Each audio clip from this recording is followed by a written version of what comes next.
The Super Speedway Podcast is a Dream Bigger media production. For news, photos, show notes, and information about advertising on the podcast, visit www.thesuperspeedway.com. 3, 2, 1. Welcome to the Super Speedway.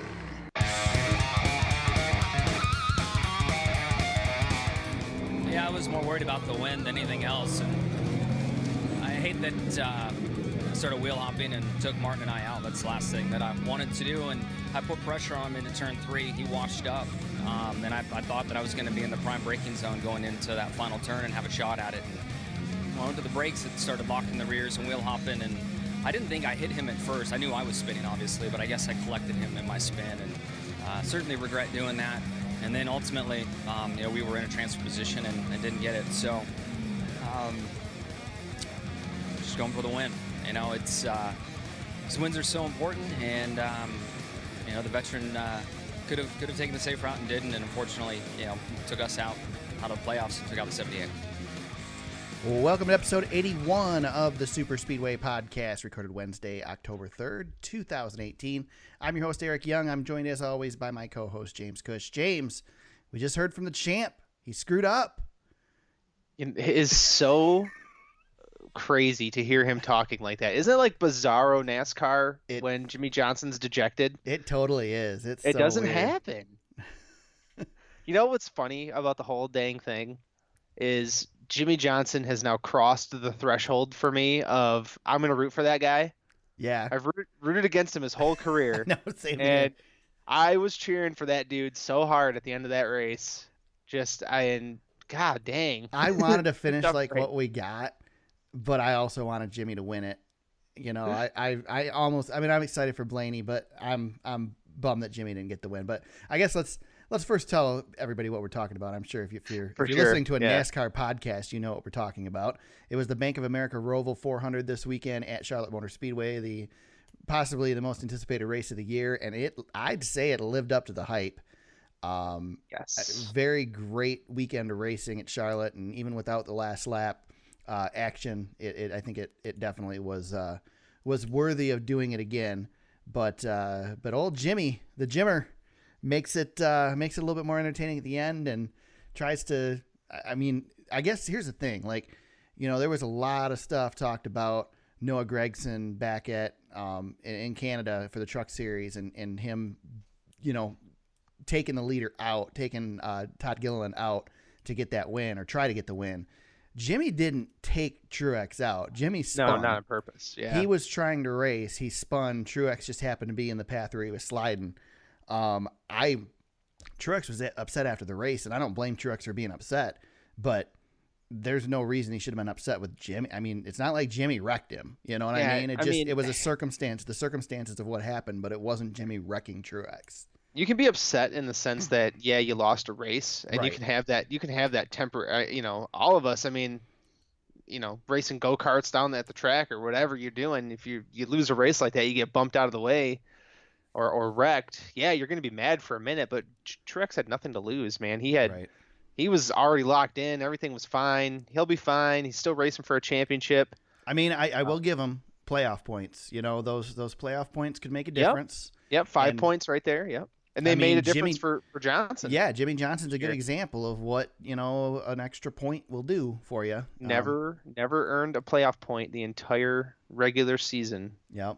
And missed the transfer spot. And that was some of the talk. I want to say Chad Knaus said something about it, but it might have just been somebody speculating. I can't remember. But basically, that's Jimmy's looking at playoff points there. He didn't earn playoff points all year. And here's a chance to get a win and get playoff points on top of locking yourself in when you're in already, and I know I've heard a lot of talk on Sirius this week about how, these guys didn't have it all figured out. They didn't know, Larson didn't know as he was coming to the line that he needed that one spot and that one spot would get him in. And Jimmy didn't know how close he was.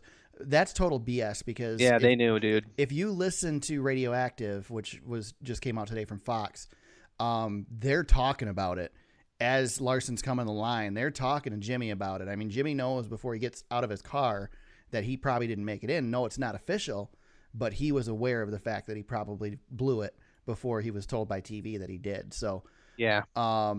So I mean, they knew. that was a chance to put himself in a position and give yourself a momentum in the playoffs for a guy that all he needs is a little momentum, and he's going to come out there and smoke everybody.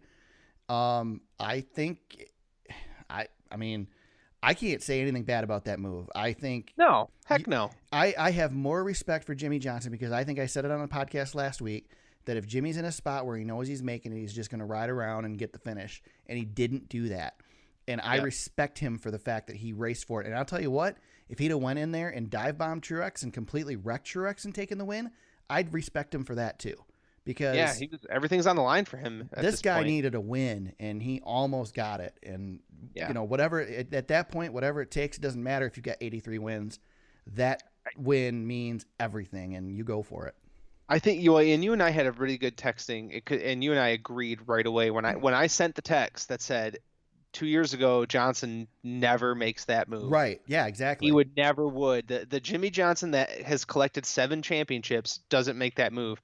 It's amazing what in such a short period of time what the desperation has done. Yeah. You just saw it on full display there. Yeah, crappy season and a half will do that to you. Yeah, and he just wanted to win so bad. Yeah. And even the greatest of all time, can come out as the bad version of the GOAT, I guess. Yeah. In this circumstance, but yeah, you and I texted right away, and I saw Dave Moody on Sirius. He was tweeting, Johnson makes that move, every time or whatever. And I disagree. I totally disagree. Because the Jimmy Johnson of old and Chad Knaus, they are looking at, hey, let's get through this round. We've got Dover coming up. We've got Martinsville down the road. I mean, there's a path for Johnson to make it to the Final Four no matter what. Playoff points or not, Jimmy Johnson's good enough at some of these tracks and over the history of his career, he could make a Final Four. He did in 2016, won the championship. Yeah, Jimmy's one that if he's still in it, he's got a chance to win the sucker. I mean, you just never know. And for him, it's all about the big trophy at the end of the day. Yep. So to see him blow it this way it's almost gut wrenching. I know. It's such a weird you would expect this. I mean, from any other driver, this is a Kyle Busch type situation or something, Well, and I think goes. The thing for me that makes me I'd be totally okay if Jimmy just wins 7 championships and that's it. He doesn't get an 8th. I would be totally okay with him getting the 8th. I actually would like to see him get the 8th and break the record and have that legacy as the greatest.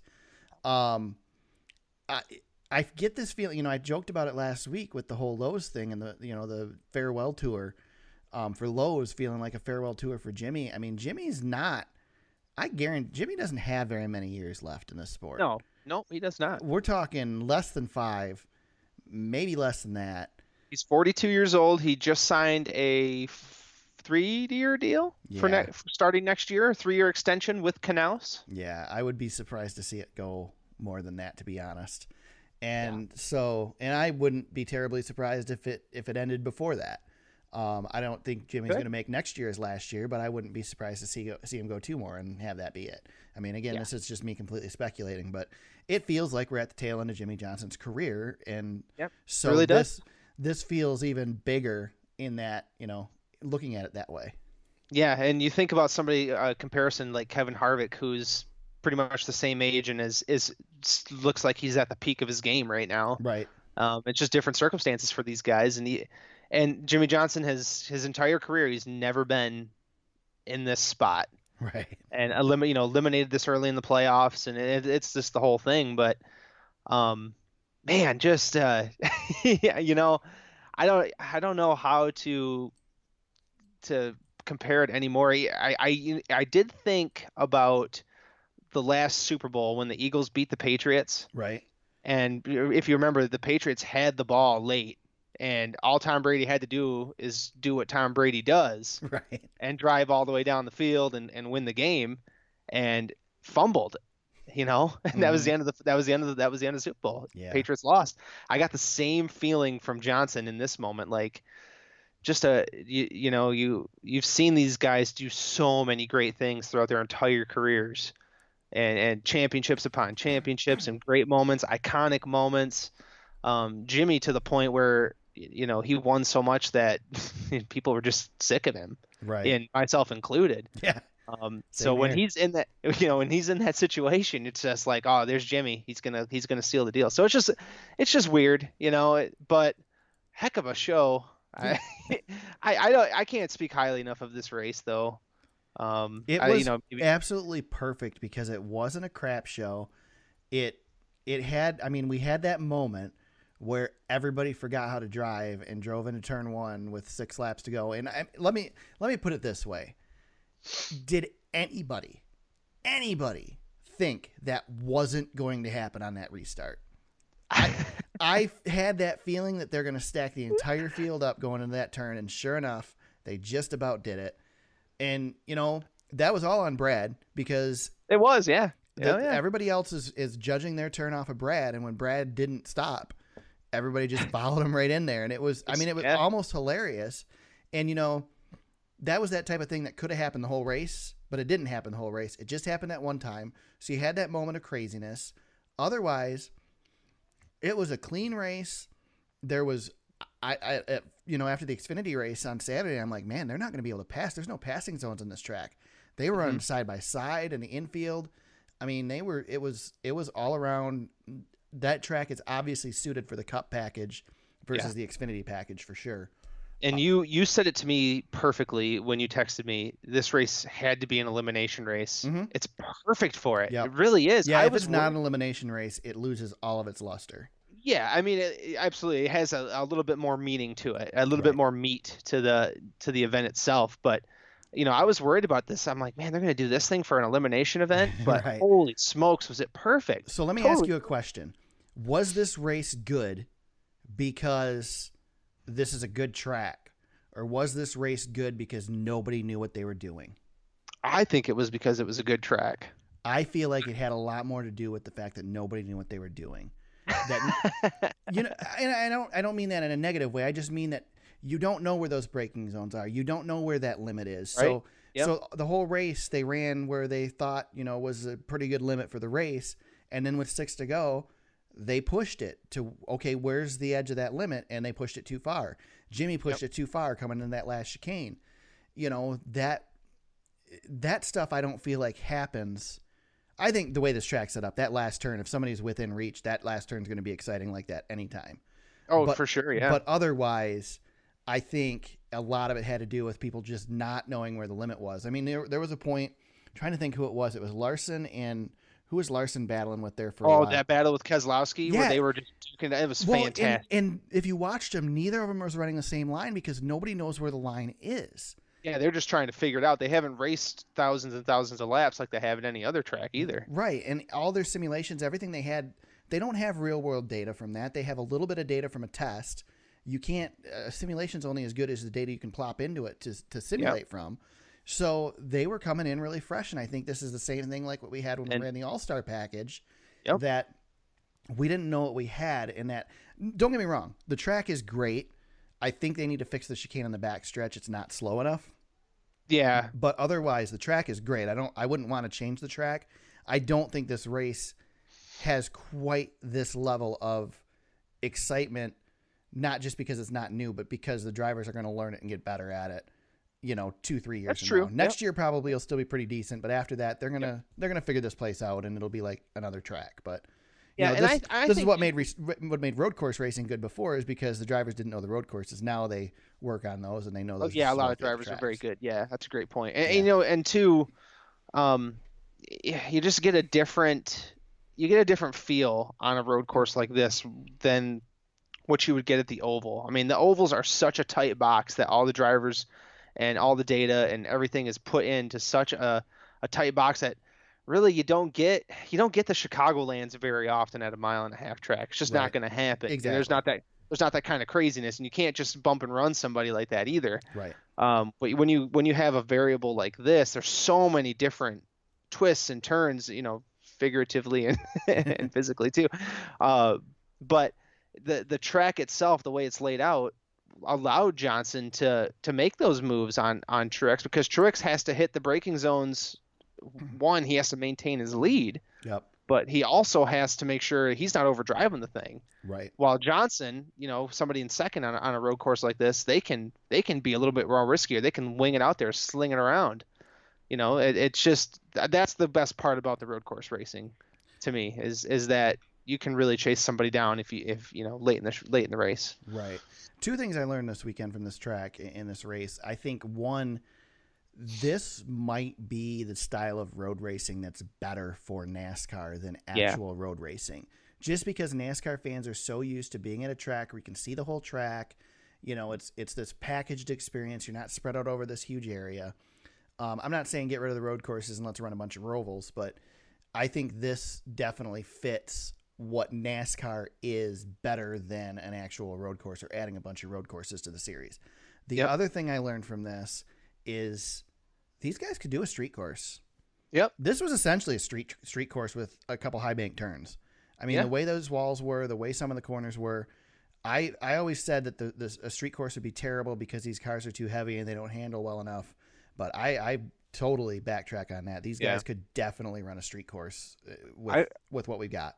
Yeah, to add to that, I did hear Marcus Smith say on the NASCAR and NBC podcast that the only problem with street courses is the expense to make the course happen. Well, and not only that, but you're talking. I mean, again, we've said before. That's why this is perfect. This is why Charlotte's perfect, though. Yeah, the infrastructure's there. IndyCar, you put a street course in, you've got to you got to make room for what, a tenth, maybe a quarter at the most of the fans that you're going to get for a cup race. Yep.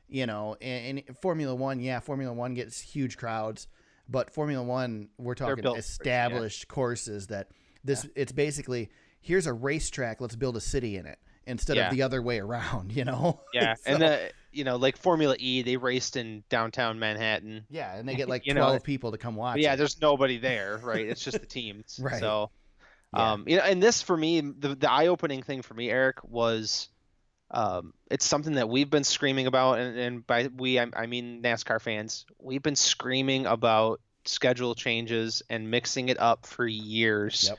And look at what adding a wild card variable like this did. Just put on, I know it's a mix of things. It's the elimination race. It's the new venue, blah, blah, blah. But still, just changing it up. And we're going to talk about this in a little bit, but people are into it, man. Yeah. And it was, it was just refreshing to come into a race weekend, to be a little bit unexpected, but to know, I think we're going to get a good show here. And just to be generally excited about, the event had meaning itself. Yeah. And just the whole thing was great. And I hope NASCAR took a lot of notes on, what they need to do scheduling races in the future. Let's mix it up more often. I think the fans really dig it. I did. And I don't mean any, ill respect for International Speedway Corporation or anything, but this was the perfect place to do this at. Speedway Motorsports. Yeah. Yep. Charlotte Motor Speedway. It had the money behind it. It had, the way that they painted the freaking track, just went all out. It didn't feel like, when you watch the test, it looked like a makeshift track. Mm-hmm. This didn't feel like a makeshift track. This felt like a purpose-built speedway for what we were doing. And, we've seen Daytona get converted for the 24 hours and stuff. Daytona doesn't have this feel that we had at Charlotte. So the game changer, Eric. It really is, man. Yeah. Big props to these guys for doing it. Yeah. I don't think we need to build a roval everywhere, but I'm totally okay with thinking about a couple tracks that maybe we'd want to do this on those as well. Yeah, and then it doesn't have to be like you said, it doesn't have to be a roval everywhere, but the fact that NASCAR is talking to Nashville Fairgrounds, throwing that into the mix, maybe we can get the Xfinity Series back to Indianapolis Raceway Park or ORP or whatever they're calling it these days. Yeah. So this is what the fans have been telling NASCAR. They've been saying it out loud. They've been speaking their mind on Sirius, on social, everything. This is what we want. And Marcus Smith and his team, NASCAR, everybody delivered. I'll tell you this is the most excited I've been for a race all year, and that includes any Daytona 500, Talladega, Bristol, you name it. This was the one I've been looking forward to. This reminds me of the first Eldora race. It really does. Exactly. It's that same level. that excitement going into it, that uncertainty whether it's going to be a complete cluster or not, and then just the excitement afterwards, and the fact that it couldn't have gone more perfect. I mean, Yeah. you couldn't have had a better race than what we had. It wasn't a crash fest. There were some crashes. There was excitement. There was good racing. We had a heck of a finish. We had good racing in the middle. It was everything you could ask for. Nothing was too much. Nothing was too little. I think it just was perfect. Yeah, I just to me this whole experience felt like a cool dip, jumping into a cool Michigan lake on a very hot summer day. Yeah. It's just the NASCAR season can be such a drag sometimes. Yep. It's so long, and it's sometimes there's not good racing, but we've been very fortunate this second half of this year. We've had some really good races. And the fact that this stands out even more is just another testament to how great it really was. Definitely. So let's talk a little bit about some of the players in the race, because we really haven't done that. We just talked about the race for the most part. Just gushing. We mentioned Ryan Blaney. Ryan Blaney gets the win, kind of out of nowhere. He was pretty subdued in victory lane because I had no idea he was in third. yeah, he said, yeah, exactly. It's like I was hoping Jimmy would get going and still get it, but Jimmy had the presence of mind to stop, which if he would know, he would have lost even more spots because NASCAR was going to penalize him for missing the chicane, which I think was unfair. But anyway, they stuck with the rule all weekend long, so I'll give them that. They did stick with it. I think they were being extreme with the cutting the course. Everybody's got to do it. Right? But yeah, but Ryan Blaney managed to get the win. Like I said, he was subdued in victory lane. Basically said he didn't want to be too overboard because two guys just got knocked out of it, and he snuck a win. So. But listen to Radioactive. He was pretty dang excited on the radio, which was cool. Yeah, Blaney's a quiet guy anyway, so he's almost inaugural wins don't happen very often, which is a cool thing for any driver, I think. Yeah, Blaney sometimes is too calm for me. I wish he'd get into he's it a very bit more. cool, calm, and collected. So somebody nobody talked about, Jamie McMurray gets a second place. Yeah, where'd that come from? Yeah, just happens to be there in second. We can look back in the back at some of the guys who had trouble. I think that probably the most glaring one is Austin Dillon struggles, crashes twice. I think didn't he hit the wall twice? Yeah, he had a whole bunch of problems. Yeah. Then he had one kind of a little bit later in the race. It was terminal. Right. Eric Almirola had a number of issues. Pounded the outside wall. Yeah. At one point, and somehow that didn't affect him. He just kept on going. It was crazy. Bubba Wallace had probably the worst weekend of his career. Yeah, he was. I texted you before the race. Yeah, I was like, has anybody crashed harder than Bubba Wallace this year? Golly, he fortunately, Bubba had most of his trouble in practice, and he was talking afterwards about the race and said he was actually finally enjoying himself as the race went along, but he had trouble there at the end. Kyle Busch, Brad Keselowski, Eric Jones all get wrapped up in that wreck or whatever, that pile up into turn one. Pile drive or whatever, yeah. Yeah. Eric Jones gets knocked out along with Austin Dillon, Jimmy Johnson, and Denny Hamlin. Hamlin just kind of stunk it up all day. Hamlin had probably the worst weekend of maybe anybody. Jones is right there with him. Yeah. But Hamlin was just terrible. He was just terrible. He did manage to get a 12th place finish, but it wasn't enough. And he needed the win. Yep. And so did Jones. And I felt like Hamlin and Jones were all over each other the entire race. Right. Which was kind of crazy to me. I figured they would maybe kind of work together a little bit more. But there was a lot of bumpers being had. Yeah. And Denny Hamlin was definitely handing them out. That's for sure. And then there was Kyle Larson, who ran an excellent race on a road course. Yep. Won a second stage. God bless him, man. Ended up in that turn one wreck, and you have in the notes that he earned the greatest point in NASCAR history to advance, and I totally agree with that. When Jeffrey Earnhardt gets wrecked coming out of the chicane, Larson bounces it off the turn 4 wall, manages to maneuver through the chicane, bounces off the front stretch wall, gets that spot, and gets into the playoffs. And I'll tell you what. If Kyle Larson wins this championship, this is the race that won it. This is it, man. This is it. Yeah, because he probably another thing. I keep saying this, but you and I were texting a lot. You and I, for the listeners out there, Eric and I never text live because usually we're watching the races at different times. Right. So the fact that we were having all of these conversations during a race is super strange. Yeah. But And we I would have some- been live the whole race, but for some reason I thought it started at 3 this weekend, and it started at 2.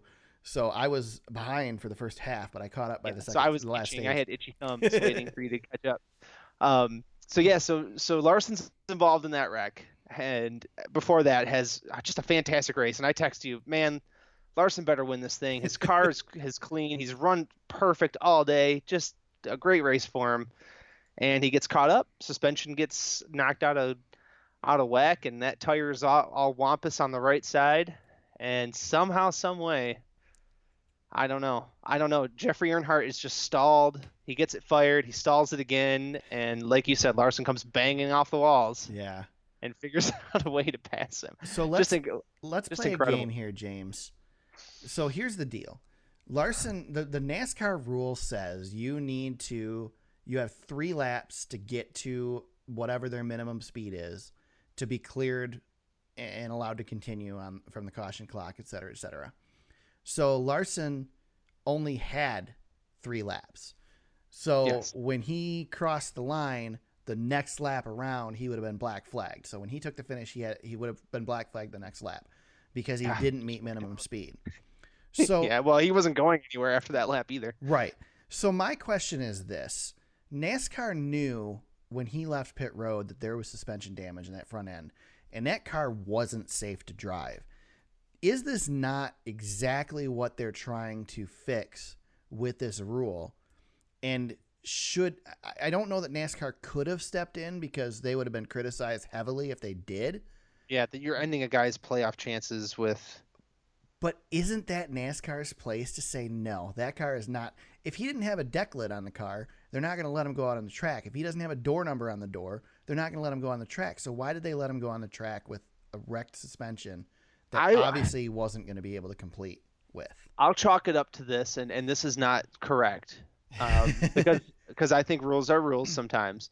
But you know when there's like a football game or a basketball game or whatever, and sometimes you hear the announcer say, "Oh, the refs are swallowing the whistle; they're letting them play it out." Right. Did NASCAR maybe just kind of in that way swallow the whistle on this one and be like, let him go for it? Right. It's like, what's it gonna hurt? He's gonna be riding around the back anyway, And right? I don't want to take anything away from this finish. I don't want to take anything away from him advancing. This is a huge moment. It's a great story. It's definitely a better story this way than if NASCAR would have parked him.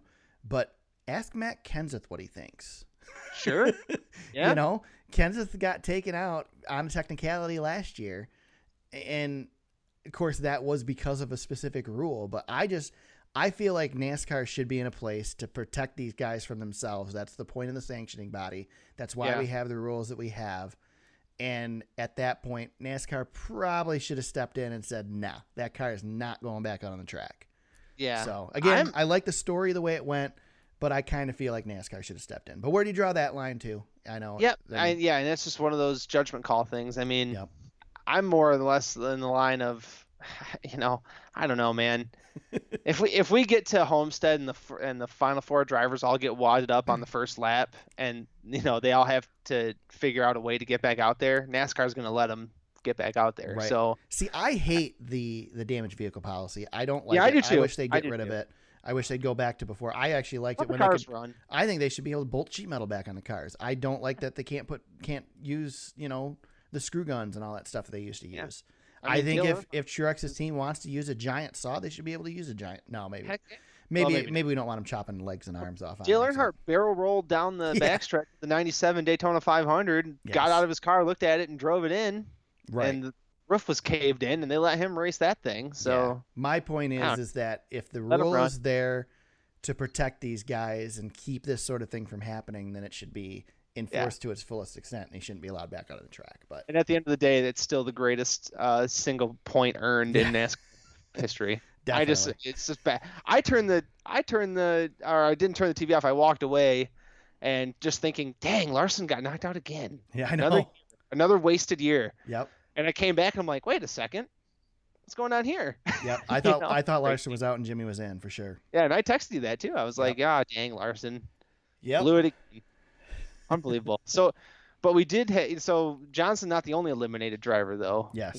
We had a handful of them. Yep. that I just any of them stick out to you? Because I was looking at my bracket and I had Hamlin and Johnson advancing this round. I got to look back at mine. I know I had Hamlin out in this one, didn't I? I had Jones out in this one, and I was the only one Yeah. who did that. And I think I got a little bit lucky there because he had bad luck at Vegas. Oh, hold on. Adobe Acrobat's being stupid on me right now. Oh. Come on, man. All right. I didn't have Johnson Hamlin going very far, but I did have him getting through the round. I had Almirola out, and who was the other one I had out? Oh. I don't know, but why does a program when it launches the first time make you go through the stupid preview to tell you, geez, I just want to open the program. I had Jones going on. Oh, I had Hamlin going on. I did have Hamlin sneaking through. So Okay, yeah. So you got Hamlin going so through. I had he- Jimmy but you falling got- out. Yeah, so you had Johnson correct, and you missed on Jones and Hamlin, right? Right. And you had Dylan not making I it had through. Dylan not making it. Yeah. So, yep. Wow. Yeah. That's crazy. Denny Hamlin, he's gonna end his career without a championship. Yeah, he is. He really is. And it's just, he probably should have had one. Yeah. But whenever the moment gets really big for Denny Hamlin, just go back and do some research on this for anybody who's listening. Every time the moment's big, Denny Hamlin folds. Right. That is He true. folds like, Totally he true. folds like your laundry, man. Yep. Every time. And Well, it's I'll tell you what though, there's a few drivers that would have a championship or two if it wasn't for Jimmy Johnson. I mean, oh sure, and he's one of them. when Yep. when you win that many championships in that short of a period of time, there's Yeah, a lot of guys you cost championships to. Yeah, that's why I've said this on this podcast before, that it should go on Tony Stewart's plaque that he won 3 championships in the Johnson era. Yeah. Yeah. Like, that's like no small feat. Nobody else, I don't think anybody else has repeated other than Stewart in the Johnson era. It's been pretty much that's it. Right. Yeah. Hamlin should have had one, but he, what was that? Was that 2008, 2009? One of those championships that Hamlin had. Yeah. And it's And hard was because you can't even just say, okay, Hamlin was second to Jimmy or right there, because there's so much more that goes into it, because Jimmy won a ton of races. I mean, won 83 races. So there's all those races too that could have completely changed things as well. So who knows, man? Yeah, I know. Who knows? It's hard to say. You can't play that game, but I think Hamlin probably had a championship in there. Maybe someone like Logano might have had a champion. Nah, I don't know, maybe not. Logano is just kind of peaking now, I guess. Yeah, he's still got his apex to come. I would He's got say that Hamlin probably had one. Maybe Kyle Busch has another one. Yeah, Kyle Busch should have one. Gordon definitely. Jeff Gordon. Gordon's got a couple more if it wasn't for Jimmy. Yep. Yeah, Jimmy ruined a lot of championships. Yeah, maybe those are the only real guys. I mean, I think Carl Edwards probably. Edwards had should one in have a there somewhere. couple. One of them's at his own doing, the Tony Stewart season that Right. took one from him. So Yeah, and who knows? Maybe, I mean, Tony was able to win them when Jimmy was there. Maybe Tony'd have a couple more. So maybe, yeah. yeah, it's interesting. That'd be a fun thing to. Yeah, that speculate. might be an off-season podcast. Yeah, for I us. think so. Could be. We could really sit down and look at some stats and stuff and come up with something. Yeah, So. I love that. I love that stuff. Anything else about Charlotte that we need to hit on at all? Matt DiBenedetto gets a 13th place finish. That's kind of cool. Yeah, I was. Regan Smith, the perpetual fill-in driver, gets a 15th place finish. Yeah, I had him as my dark horse. That was Yep. kind of nice. AJ Allmendinger, I really enjoyed the dive bombs. I texted you that as well. Yeah. It's like I Yeah. can't wait for AJ to dive bomb one of the late restarts. Yeah, AJ was He was going entertaining. for it, man. He was. He doesn't care. He don't care. Yep. Yeah, man, he's looking for a ride. That's what has he got to lose? Right? How did Ryan Newman recover to get 11th after he spun? I don't know. That's crazy. He's just Ryan Newman. Did you see Radioactive Michael McDowell? Michael McDowell had a pretty good run going, and Denny Hamlin completely booted him. Yeah. And Michael McDowell, who never really says much, was screaming on the radio. Yeah. I thought the Clint Boyer Kurt Busch exchanges were pretty interesting. Yes, that's a good one too. That just goes to show you a little bit more that Kurt's not. Kurt's definitely wore out his welcome. Yeah, they're done with Kurt Yeah. at Stuart Haas. Yeah. Speaking of Stuart Haas, though, all 4 cars again advance. So Yeah. Stuart Haas Racing with 4 drivers out of the 12 now, Dang. still in the championship hunt, which is crazy. That's a crazy number. And Gibbs, you have one now, right? Gibbs, yeah, Gibbs lost 2 bullets out of the gun, as they say. He's got his best one though. I mean, Kyle's definitely the Yeah, only legitimate shot. right. That's true. But, yeah. Other than that, I mean, I guess technically Gibbs has 2 because Truex is there, right? I mean, yeah, technically. he's When basically he comes over to the team next year, I guess they can hang the banner. and he's basically a Gibbs driver right now, and Yeah. likely will be next year. So, Yes. anything else? From the race itself, Yeah. Before we hit on news, there's a lot of advertisements around the track that got a lot of play on I'll tell TV. you what. Whoever came up with the idea of the what the heck was the first turn called? The heartburn turn or whatever. Yeah, the heartburn turn because of the Tums. Yes, Yep. that was brilliant. Tums picked the perfect turn to sponsor. That was excellent. Yep. I don't remember what banner it was now that got stuck on the back of Chris Buescher's car, but that was Yeah, it great. was an automotive group. Yeah. There That were- was really good. There was a Bojangles sign that got stuck on the front of a car. I mean, it was My favorite overworked Twitter joke from the race was the Bojangles stuck on the front of somebody's car, and people were doing the Ricky Bobby quote. This sign is very inconvenient, but I do love Bojangles. nice. So I didn't saw see a lot that of one. That's good. Yeah, I saw a lot of that one on Twitter. That was pretty good. That's good. So, man, I yeah, might have to man. go watch Talladega Nights again now. That's a great movie. Yeah, it is. It's not, Yeah, but it that, is. That might be our off season. That might be our off season movie. We have to do that one too. Maybe, Yeah. maybe. I'm trying to think. Is there anything worth talking about with the Xfinity race? That one was pretty mild. It got crazy at the end. We had a couple of Yeah. restarts. Nice win for Cindric. That was good. Yeah, good for him. Get that win. Cindric's a guy that, Ford sees something in him, and they are pushing him Wanna keep him in hard. the fold. Yep. And that's awesome that he's got that support from Ford, and it'd be nice if he could land himself in a ride that was more consistent, that he could show what he's got. I agree with Ford. I think there's something there. Yeah, he's been good. I know he's mixing it up between teams this year, running for Stuart Haas and Roush. He's been running a lot of road racing and stuff too, so it makes sense for him to Yeah, get this there's rant.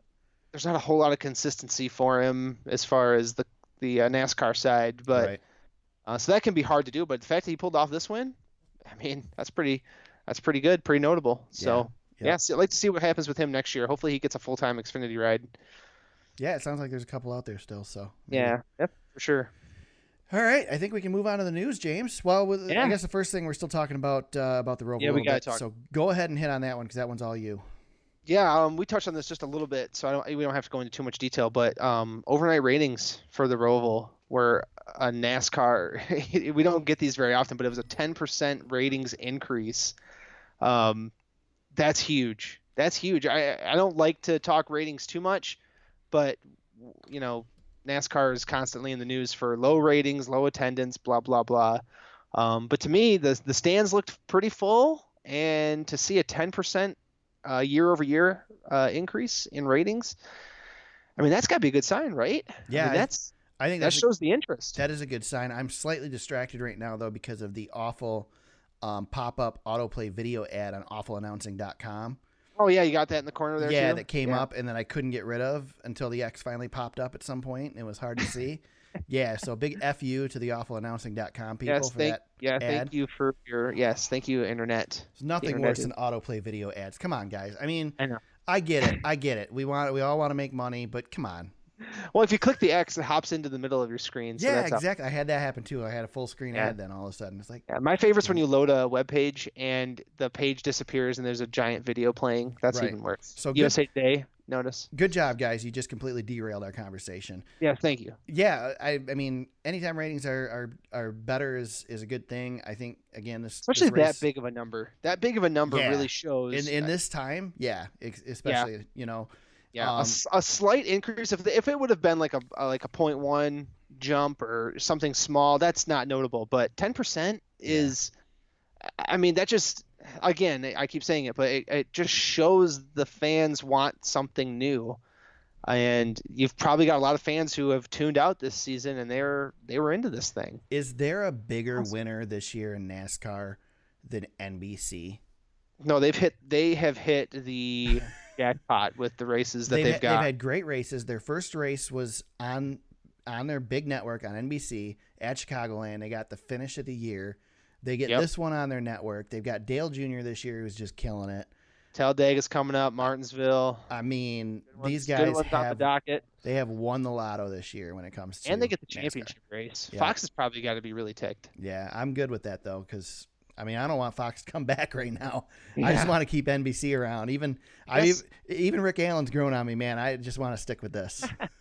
Yeah, and Fox probably gets just as much out of the Daytona 500 as anything else. Yeah, but exactly. Still, they they're getting crushed on content this year. yeah. Yeah. All right. Speaking of road courses, Sonoma Raceway made a big announcement this week, which I think is absolutely spectacular and is probably my favorite news for next year so far. It is their 50th anniversary, and they are returning to the original NASCAR circuit. They're bringing back the carousel. I can't say enough good about this, man. I'm so excited. It's not that big of a deal, but I just feel like this track becomes a real road course again instead of a NASCAR track with this. Yeah. You know, and it's ironic that I just said that Charlotte's a better road course for NASCAR than the actual road courses, but this is a real road course now with the carousel back. So good on them. Yeah, it'll be good. Yeah, if fans want to watch, 1997 is the last time they ran it, and Mark Martin and Jeff Gordon had a nice little battle going through the carousel in that race. So it's a if good you want to see turn. what it looks like, there you go. It's not a big passing turn. It's not going to add. It'll add a passing zone to the track because they'll pass going into. I don't know what turn it is that they turn 4. I guess it'd be in and out of the carousel will be a couple of spots for them. Not usually though. It's usually kind of just a slow turn, more like the infield at Charlotte. But turn 4, they'll have to get on the brakes pretty hard going into turn 4 to where they turn off of where the track currently goes for NASCAR. So that'll add a little bit of passing there. And then turn 7 will be a passing zone because it'll be a hairpin now instead of a 90-degree turn. Yeah, and So- for fans who haven't seen it, just to give you a little visual, you know how the cars come off that one corner and they jet out right towards the wall, Yeah. and there's that that's- long. We are gonna miss that. I do Yeah, like we are that gonna. part. That's going away, and that was the only thing I was like, God dang, I kind of like that corner, Yeah. especially when you're playing a video game. You come flying off, you jump the curb, and, Right. and you take it down. I think it's 6 to 7, is if I'm not mistaken. I Yeah. think that's turn 6 going into 7. So that's going to be gone away, but Well, technically it's it's okay. turn 4 going into 7 because there is no 5 and 6 on the current Sure. layout. sure. Yeah. So, yeah, I'll miss that little part of it, but just nothing happens in that straightaway for the most part. And No, it's just they're gunning it, and yeah. So, and there was some talk. There's the Indy cars run this layout, except they run different coming out of the S's, and then they don't run all the way into turn 11. They cut that corner short. So there was questions about whether they were changing that for NASCAR, and they said at the track, no, they're keeping those the way they've always been for NASCAR. So I'm glad about that. Yep. I think turn 10 is interesting because it's such a high speed turn. You would lose that if you add the little chicane they have in the S's, and then turn 11 is just turn. I mean, the Tony Stewart, Ryan Vickers Hamilton. turn. Yeah, I was thinking more of the Tony Stewart finish, the good moment. There's but been yeah, there's been Vickers. so many good moments in turn 11 that you don't want to lose turn 11. You know, Danica Patrick has a whole highlight reel of turn 11 at Sonoma. A lot of guys do. Yeah. So,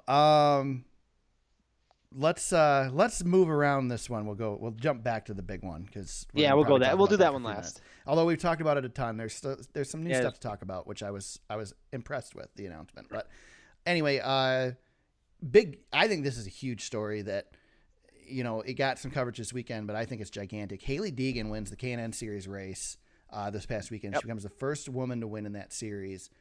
This girl, she was at Eldora in the media center before the truck race and just chatting with people. I didn't get a chance to talk to her, but I was listening to her talk to some other people, and very mature kid, very, very good person, just, you know, seemed ready for this thing. And of course her dad's Brian Deacon. He's quite familiar with all this stuff. This is huge. I think that Hailie's got a chance to become a star, at least in the lower series, maybe even make it to Cup. I mean, she's on the way. Yeah, she's got the roadmap. I think it's there for her. And if she's winning races and if she continues to win races, she's going to get the marketing to go with it. And she's already got the marketing Well, her started. dad knows how to do it, man. Yeah. If you guys have ever watched freestyle motocross, you're familiar with the Metal Militia. That's Brian Deegan. That Yep. was Deegan's deal. And so he knows how to market, and he's helping She's in all along the way. NASCAR video games now too. I mean, she's there. People should be. NASCAR's getting behind her big, and they should. Yep. Same thing they're kind of doing with Bubba Wallace. Yeah. It's very similar. They're definitely they want Bubba Wallace in the Cup Series, and they it happened. And I think Haley maybe in 5 or 6 years she'll be in the Cup Series. Yeah, I wouldn't be surprised. She's definitely going to be. We'll see her in a truck very soon. Yeah, she's a little too young to. Yeah. I think be a full-time Truck Series driver, but maybe in 2 years or she's only 17 years old. So that's the thing. She's young still, just a kid, and she's doing really well already. That she's gonna get the path. I hope she can do something with it. But I think she's gonna have. I was just gonna say I really like that she bump and ran her teammate. Yeah. This wasn't a fuel mileage win. She drove to win it. Well, and she finished second the race before as well, which was at Vegas on the dirt. So she's been there. I mean, she's been running well. And if you want to follow her at all, she's got a YouTube channel. She does a vlog on YouTube. She's entertaining. She's got the right personality to become a star in the sport. So man, if we can get more drivers, it doesn't have to be women or anything. It can be anybody. But if we get more drivers who are of that generation. That'd be coming huge. through that can connect with the younger fans. Man, we need it bad. Yep. We need it so bad. And if Haley can be one of those, we need a handful of them. I think we need a few, but we definitely need a strong female presence. Say what you want about Danica Patrick, but we lost one. Yep. And if Haley can come in and be that would fill a huge gap. I feel huge it. Void. A woman comes into the sport and has success will open more doors too. It definitely will. I mean, Danica was still that stereotypical, there's a woman in the sport, but she can't do anything type of personality in NASCAR. Unfortunately. And I cheered for her along the way and was hoping that wouldn't be the case. But until we get somebody who's actually competitive at the higher ranks, it's still going to be looked at the same way. And yeah, Danica was. I think we'll look back at Danica as like the bridge gap. The bridge to what it could become. Right. We've had the Shauna Robinsons along the way and whatnot, and then Danica came in and had her own empire. Right. And it wasn't really about anything other than Danica at the end of the day. I mean, Danica was all about Danica, but Haley Deegan. Well, I mean, it's too bad that she drove for the team that just didn't put what they needed to behind her and didn't give her what she needed. I think Tony Stewart said his piece on that. I think we're good there. I just heard that sigh of disgust from you. That was good. That was worth it. You know how we've been doing this podcast long enough. You know how to get that response out of me. I know how to push the buttons on that was good for sure. That was very well done. Hey, she brought sponsorship dollars to the organization. She contributed. Yeah, she played a part in that organization becoming what it is. Exactly. I mean, she kept a nice seat warm for Eric Almirola to come in and show her how it's done. Yeah, look how great that car's doing this year too, by the way. Yep. Fantastic. Yep, good for him. Breaking news today, was looking like Casey Kane was going to return to the car this weekend at Dover, but he had a medical exam today, still suffering from the effects of the exhaustion and whatnot, which is just a crazy deal to me. And weird story. We haven't heard a ton on it, but Casey's been pretty calm about it. Yeah, Casey's going to sit it out again this weekend, and Regan Smith going to jump in the car one more time at Dover. So we may, if he doesn't get medically cleared, we may have seen the last of Casey Kane in the Cup Series. It's real possible. I mean, hopefully he gets back, but geez, oh man, I know he's running out of races. Yeah, he's only got a couple races left in his full-time career. Yep. So, hopefully he can get back. I mean, you don't want to see people. He's got nothing else to prove with Leavine, though. I mean, he's done it all. I mean, he's fine at this point. It's not going to come back for Leavine and win a race on his way out. You just want him to be able to say goodbye. Right. He hasn't really had a chance to say goodbye since he announced his retirement. I mean, yeah. And he deserves that. That's at true. the end of the day. That's true. It's kind of like it's the reverse Tony Stewart. Tony Stewart knew he was retiring and then broke his back and missed a few weeks at the beginning of his last run. So. Right. He was at least able to get it going. Casey's just, you hate to see the limp to the finish. That's what you don't want to see. Right. Hopefully get well, man. Yep. So the big news of the week, which is not unexpected news, but it is official. We have a 2019 rules package. It was announced this week. And let's kind of do a little rundown here. Let me see if I can do this with the NASCAR.com link we have. So basically, we're going to run a tapered spacer. I'm not going to give you the dimensions because it doesn't matter. Depending on the track, there's a couple different sizes they're going to run. They're going to run a wider radiator pan, wider in the front, tapered in the rear. They're going to increase the splitter on the front to a 2-inch overhang, which anytime they increase anything to the splitter, I cringe. But they're going to put the aero ducts on the front of the cars at most tracks, and they're going to increase the spoiler to 8 inches by 61 inches, all in the name of adding downforce and reducing horsepower. So basically, your horsepower, you're looking at down from about 750 to about 550. The part that I felt like everybody buried on this is the interesting part to me is that after the Daytona 500 next year, we're done with restrictor plates on the plate tracks. They will would not be called plate tracks anymore. Right. They will run this tapered spacer package on those tracks. They said the aero ducts and the tapered spacer should be enough to reduce the speeds to what they need them to be. And so my question is what kind of racing are we going to see? Are we still going to see that pack racing? I think we will, because I think we're going to see it more at the other tracks as well with this package. We've talked ad nauseum about this package and what our thoughts are on it. I'm excited about the tapered spacer. I hope that provides the throttle response that they need. The one thing I can think of here is I think, and we've talked about it before, I think the best race week in and week out in NASCAR is the Truck Series race at almost every track, and this package brings them closer to the Truck Series. Mm-hmm. And that's a good thing. So hopefully it works out for them. I'm glad we don't have a restrictor plate on the cars. That was my only concern. Yep, that was my biggest concern, and they're going to be done with it. So I was really surprised over the air ducts announcement for the restrictor plates because I did not see that coming. Yeah, that's going to be interesting when we get to Talladega next spring. Yep. Because we're not going to see it until then. Another thing with this that I was doing a little bit of reading on too is getting that horsepower down to 550.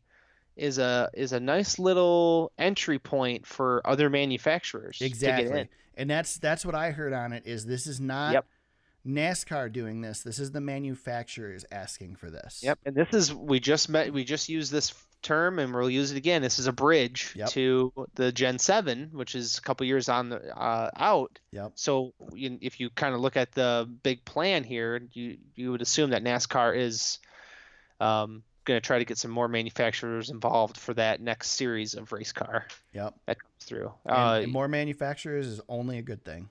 Yes. Yep. Oh, absolutely. I think Gluck had a piece on it where Formula E's got 10 different manufacturers right now. That would be amazing. If we can get half of that in the Cup Series. Yeah. I mean, can you imagine if we had more manufacturers? You're going to open this up to more teams to be able to run in this series.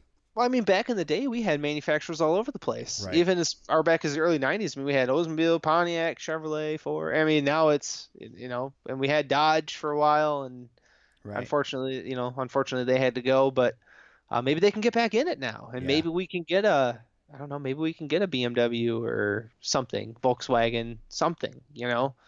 That would be interesting. Yeah, that would be interesting, especially with the models that these teams are going for now, with the more sporty models of the Camaros and the Mustangs coming in now. Could be interesting. Toyota's come in and definitely made a big splash. So we get another manufacturer that's interested. Yeah, everybody has to step their game up at that point. Yep, I like it. I'm excited about it. I'm going to go into it optimistically. The biggest thing I'm happy about is that we didn't put restrictor plates on them. Yeah, me too. That's a good compromise to me. I'm a fan of the tapered spacer. Like I said, I think the Truck Series is the best series, and you're reducing the horsepower on these things. But they're still not going to be down to the horsepower that the Truck Series are running, so you're still going to have more throttle response.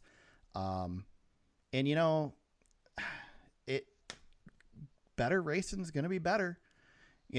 I still hear people complain about the stage racing, but Dave Moody was talking about it this week again, and Dave's a big cheerleader for this stuff, and I tend to follow him on it. Dave Moody's not the end all be all, but I do trust a lot of what Dave Moody says. I think he's got some pretty good knowledge in the sport. And when's the last time that you paid attention to the 9th, 10th, 11th place guys in a race before this package, before they started running the stage racing? You didn't care. But now at 3 or 2 points in the middle of the race, you're paying attention to who's in those spots.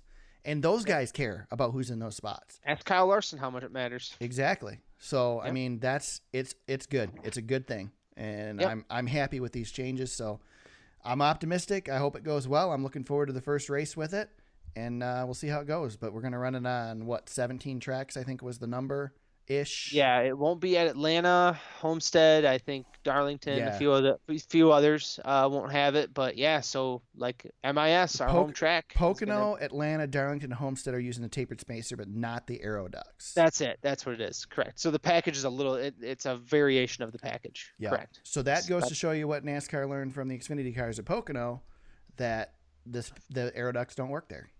So makes sense. So, I give them credit. The way this package is announced, the way these rules work, you can get a better understanding of what NASCAR was thinking with the way they tested stuff. So, I give them credit. I think, they're not just throwing things at the wall. They're put a lot of thought into it. Yeah, and I think this year when they decided not to run the All-Star package again this year, I was really glad that they decided not to do that. And I think they've taken some time here. Yep. And I was pretty big against any big package changes, but we got to try it. We got to, whether you want to do it or not. We're in the entertainment business, man. Like, here's the thing: as a NASCAR fan, you need to pick a camp. Are you in the let's not change it, or are you in the change it camp? You can't be in the change it camp and then be upset when they make a change.